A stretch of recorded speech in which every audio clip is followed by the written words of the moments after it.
Прва седница на новиот председател, нови правила во судскиот совет. На членовите им требало концентрација, а од камерите немале услови за работа.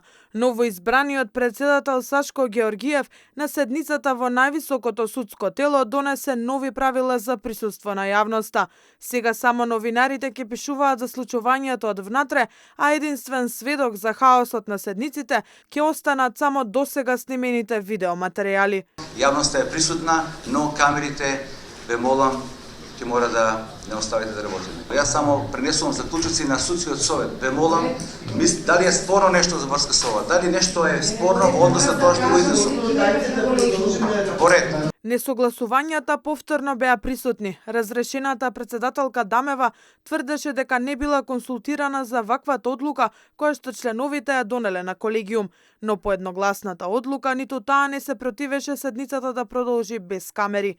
Јас се плашам дека во наредниот период заинтересираноста кај медиумите ќе спласне, бидејќи може би се разочарани од некои наши постапките на судскиот совет.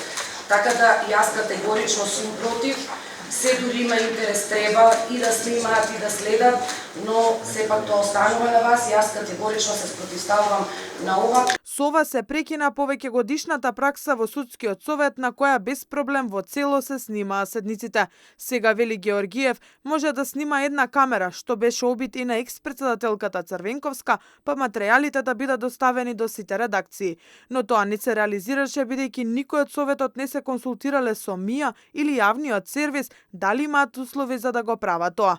Освен ова, телефони за време на седниците им се забранети на членовите. Наводно, дел од советот редовно им давале информации на новинарите од битката која се води внатре помеѓу членовите, која беше видлива уште при разрешувањето на Дамева, а и назначувањето на Георгиев за нов председател.